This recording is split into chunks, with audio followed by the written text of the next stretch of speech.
Bonjour et bienvenue sur le blog Smash de Volleyball Québec. Ici Vincent Laroué, entraîneur-chef et conseiller technique du volet volleyball de plage à Volleyball Québec.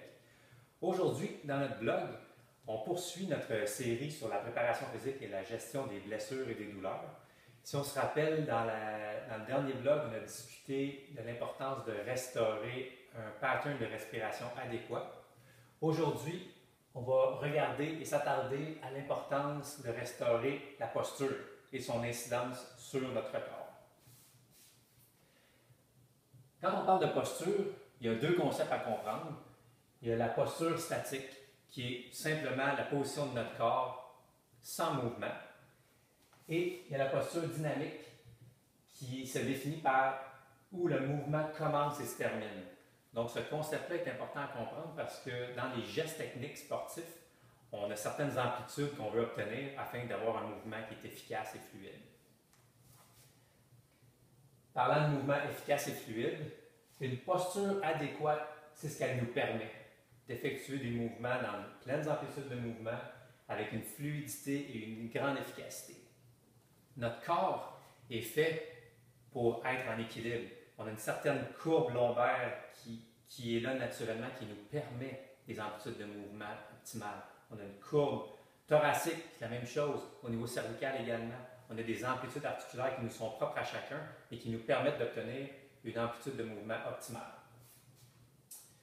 Une posture qui est altérée ou qui est inadéquate va faire qu'on va perdre de la mobilité dans nos mouvements, on va perdre de l'amplitude, ce qui va faire que notre corps va devoir compenser, il va trouver des stratégies pour compenser les manques d'amplitude qu'il a à certaines places pour réussir à bouger.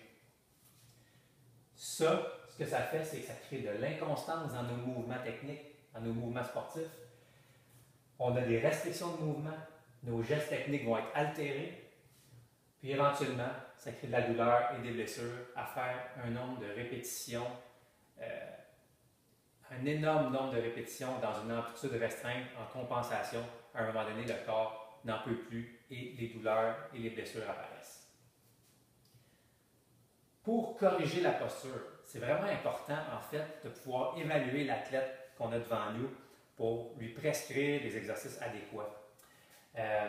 Parce que comme je vous mentionnais, notre corps fonctionne bien avec une certaine courbe lombaire, certaines courbes thoraciques, certaines courbes cervicales, certaines amplitudes articulaires aux différentes articulations du corps et on doit évaluer ça pour savoir et comprendre où sont les restrictions de mouvement, où sont les muscles courts et tendus, où sont les muscles longs et faibles. Donc, c'est l'idéal de procéder à une évaluation posturale et articulaire afin de pouvoir prescrire de façon plus spécifique sur le corps qu'on a devant nous et avec lequel on va travailler. Ce n'est pas toujours évident, ce n'est pas toujours facile de trouver des ressources pour faire ce type d'évaluation-là. Les athlètes membres des équipes du Québec ont accès à ce service en me consultant, mais on peut quand même faire ressortir certains déséquilibres qui sont très présents chez les athlètes de volleyball et de volleyball de plage. Premièrement, c'est très fréquent de voir une tête qui est vers l'avant, de voir des épaules qui sont vers l'avant, de voir une restriction de flexion de l'épaule, difficulté à aller en pleine flexion, de voir une restriction dans l'extension thoracique qui nous permet d'aller chercher une grande amplitude pour l'attaque. Qu'est-ce qu'on a principalement également? C'est principalement les déséquilibres posturaux qu'on retrouve au volleyball et auxquels je vais vous proposer des stratégies pour travailler sur ces déséquilibres-là et tenter de restaurer une meilleure amplitude de mouvement. La stratégie, principalement, c'est qu'on va essayer de mobiliser les endroits qui manquent d'amplitude de mouvement, principalement à l'aide de foam roller. On peut mobiliser toutes les articulations du corps. Pour la question du volleyball, on va se focusser sur l'extension thoracique et la flexion de l'épaule. Une fois qu'on a mobilisé, on va étirer les muscles qui sont courts et tendus. Chez le volleyeur de plage, avec la restriction d'extension thoracique, tête vers l'avant, épaule vers l'avant, les petits pectoraux, les grands pectoraux, les grands dorsaux sont souvent très tendus, donc on va les étirer. Et ensuite, on renforce les muscles qui sont plus longs et faibles, qui sont en fait de l'autre côté de l'axe. Donc dans ce cas-ci, ce sera tous les muscles du dos. ombilicodratateur externe qui serait important de renforcer afin de restaurer une posture adéquate.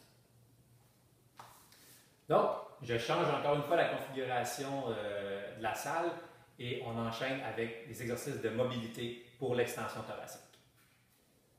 Donc, c'est bien important de discuter de restaurer la mobilité au niveau de l'extension thoracique et de la flexion de l'épaule, parce que des limitations dans ces deux phases de mouvement-là vont créer inévitablement des douleurs à l'épaule. Parce qu'il y a un manque de mobilité, un manque d'extension, on force plus avec l'épaule, le corps va vouloir compenser, certains muscles qui vont s'activer plus que d'autres, d'autres qui vont se sauver du boulot, surutilisation, amener de l'inflammation, donc inévitablement des douleurs et des blessures.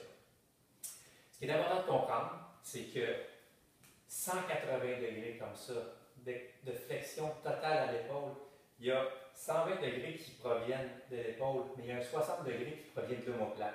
C'est vraiment important de laisser les omoplates bouger quand vous faites des exercices de musculation. Il faut qu'il y ait du mouvement à l'omoplate également.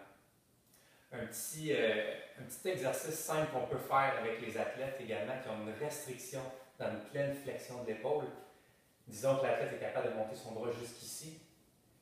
On peut lui demander d'aller chercher. On va sentir l'omoplate ici et lui demander qu'il pousse dans son doigt vers l'avant, comme vers l'écran présentement. Puis, en faisant ce mouvement de protraction-là, on gagne de l'amplitude de mouvement à l'épaule.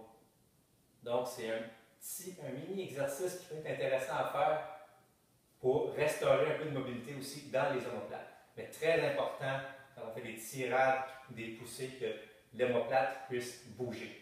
Parce qu'elle est responsable de l'amplitude pour la flexion de l'épaule. Au niveau de l'extension thoracique, on veut aller chercher de l'amplitude-là également pour être capable d'aller en pleine extension pour pouvoir avoir un mouvement efficace et fluide à l'attaque. Donc, pour restaurer cette extension thoracique, je propose moi 2 exercices avec les foam rollers. En passant, ces foam rollers-là, pour ces exercices-là, c'est important d'avoir des foam rollers de 4 pouces de diamètre. Ils ne sont pas toujours évidents à trouver au Québec. Un foam roller de 6 pouces coupé en deux, les demi-lunes de 3 pouces pourrait faire l'affaire aussi, mais le 4 pouces va bien mobiliser les vertèbres, je le trouve bien intéressant. Donc, 2 exercices qu'on peut faire. Le premier, les athlètes qui l'aiment, règle générale, parce qu'il est pas simple. Tout ce qu'on a à faire, c'est de se coucher sur le foam roller, les paumes des mains vers le plafond pour encourager une bonne posture. Et l'athlète reste tout simplement dans cette position-là 5-10 minutes sur le foam roller. Et comme vous voyez, on est vraiment les hanches au-dessus des épaules, les épaules au-dessus de la tête. Toutes les structures sont bien alignées. Donc, c'est la gravité qui fait son œuvre. Puis nous, on n'a qu'à rester sur le foam roller 5-10 minutes. Le deuxième exercice qui est intéressant à faire pour mobiliser les vertèbres thoraciques, on place le foam roller dans le bas de nos omoplates. On soutient notre cou, notre tête avec nos mains. Puis, on fait une extension au niveau thoracique. On tient la position 3 secondes. Puis on remonte. On peut faire 2 répétitions par vertèbre. Ensuite, on bouge. On monte le foam roller d'à peu près 1 pouce. Les vertèbres ont à peu près 1 pouce d'espace entre chaque. Donc, on monte le foam roller d'1 pouce pour aller chercher une autre vertèbre et on mobilise. 3 secondes, on remonte.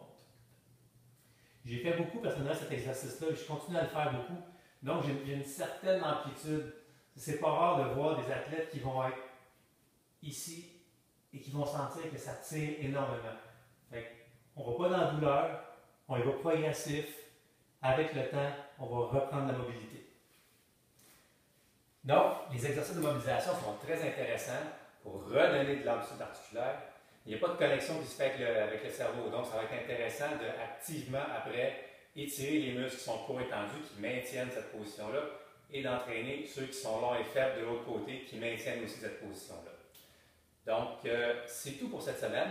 Dans le prochain blog, on discutera des exercices d'étirement et de renforcement pour restaurer l'extension thoracique et la flexion, la pleine flexion de l'épaule. Donc, à bientôt!